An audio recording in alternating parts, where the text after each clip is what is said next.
The year was 1975. The city of Huntsville had built the Von Braun Center, and they wanted a big star to open the facility. Well, they booked Elvis Presley to christen the arena. A couple of News Channel 19 reporters weren't about to miss one of the biggest stories of their careers. So in the early morning hours of May 30th, 1975, they headed to the airport. Big story for us. Nobody else was there, just the two Channel 19 reporters, Bob Knowles and myself. Dick Curtis and Bob Knowles had been working the story for several days, but when they saw Elvis's manager, Colonel Tom Parker, they knew they were in the right place. After waiting for almost 3 hours at Huntsville Aviation, and in came Elvis's private jet. We go, oh, this is it, you know. Elvis got off the plane and into the back of a limo at 3 in the morning. Here we come. Maybe they'll stop. Maybe we'll get a little interview. Right past us, you know. Dick and Bob had a pretty good idea the motorcade was going to the Hilton downtown. The chase was on. Coming down Highway 20, going pretty fast, keeping up with them. Bob says, we got to get ahead of them. So we went around the limousine, started going around the chief of police, Gene Sweeten, and he looked at us, we looked at him, he said, go ahead.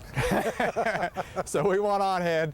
They got to the Hilton before Elvis, but when the limo didn't stop in front, they had to run around to the back to try to catch the king. Dick and Bob were on the sidewalk. He comes up, and he wasn't going to stop, and so I think I said, welcome to Huntsville. Thank you. Thank you very much. Elvis rarely did interviews, but Dick got what he wanted. Elvis arriving in Huntsville. Went in this door, and I think we put our camera right up to the glass, same door, and he disappeared down the hallway. And that's the last we saw of him until the concert. Elvis did 5 concerts in 3 days inside the VBC Arena. For obvious reasons, Elvis wouldn't go through the front door of the Hilton on his way to the VBC. He'd actually walk through the kitchen, come out this door, where the police chief had the car waiting for him. Elvis would get in the back seat and, of course, then go for a short ride right over to the Von Braun Center where he'd do his concerts. One of the chefs here at the Hilton tells me that when Elvis came through the kitchen one of those nights, a chef had actually made that famous fried peanut butter and banana sandwich for him.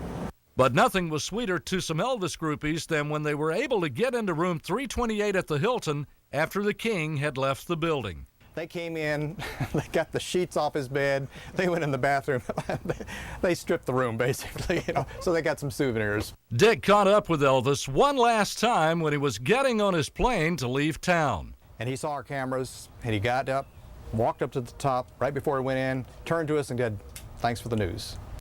Elvis came back to Huntsville in 1976. He did 2 shows on September the 6th in the arena. And another interesting note, the Hilton Hotel, which is now the Holiday Inn Select, has undergone at least 5 renovations since Elvis slept there. His suite is now a regular-sized room, and the room numbers have changed too. In case you're wondering, Elvis stayed in what is now room 1330.